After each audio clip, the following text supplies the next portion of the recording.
नमस्कार मेरे समझदार, जिज्ञासु और सोचने वाले दर्शकों।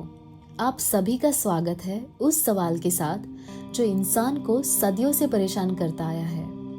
मेरा नाम एनी है और आज हम कोई फिल्मी कहानी नहीं सुनेंगे। आज हम बात करेंगे विज्ञान, भौतिकी और उस सबसे रहस्यमय चीज की जो है समय, यानी टाइम। कभी आपने सोचा है, अगर समय पीछे चलने लगे तो, अगर भविष्य पहले से ही मौजूद हो तो, अगर समय वैसा हो ही नहीं जैसा हमें दिखाई देता है।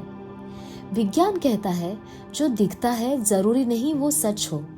आज का सवाल है, क्या टाइम ट्रैवल विज्ञान के अनुसार संभव है? समय क्या है according to Newton and Einstein? सबसे पहले समझते हैं समय की परिभाषा। न्यूटन का समय, classical physics. Sir Isaac Newton के अनुसार समय निरपेक्षक यानी एब्सोल्यूट है, हर जगह हर इंसान के लिए समान है। इस सोच में टाइम ट्रैवल असंभव था। आइंस्टाइन का समय, रिलेटिविटी। 1905 में एल्बर्ट आइंस्टाइन ने कहा समय और स्थान अलग नहीं है। उन्होंने दिया special theory of relativity, general theory of relativity. यहाँ से समय एक लचीली चीज बन गया।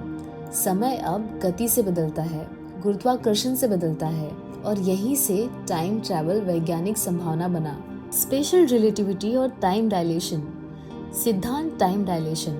स्पेशल रिलेटिविटी कहती है जितनी तेज गति उतना धीमा समय। गणितीय रूप से लाइट स्पीड के पास जाते ही समय लगभग रुक जाता है। वैज्ञानिक प्रमाण। हैफले कीटिंग एक्सपेरिमेंट इन 1971। परमाणु घड़ियां यानी एटॉमिक क्लॉक्स हवाई जहाज में उड़ाई गई। लौटने पर समय अलग निकला। म्यून डीके एक्सपेरिमेंट।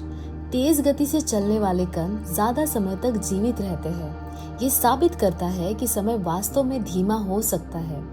इसका मतलब भविष्य में टाइम ट्रैवल पहले से संभव है।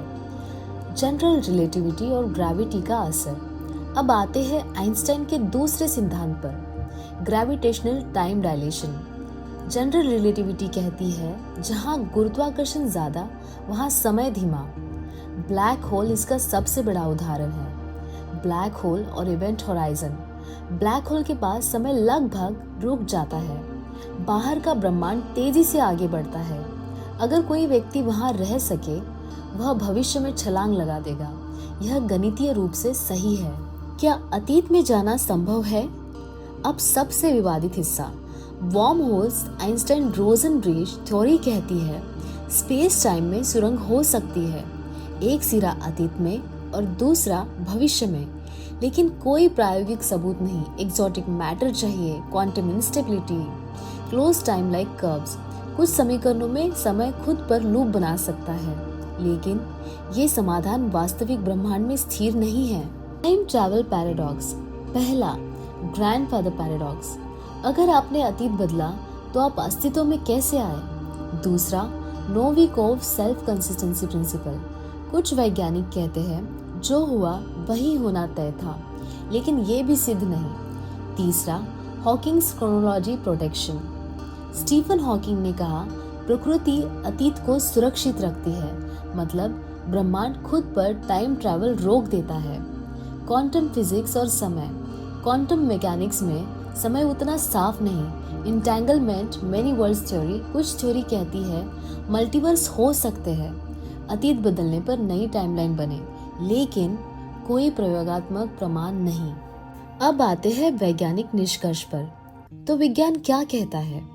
भविष्य में जाना संभव है, अतीत में जाना सिद्ध नहीं।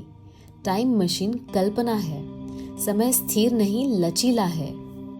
मेरे प्यारे दर्शकों, विज्ञान हमें अतीत नहीं देता, लेकिन हमें समझ देता है, और समझ सबसे बड़ी ताकत है।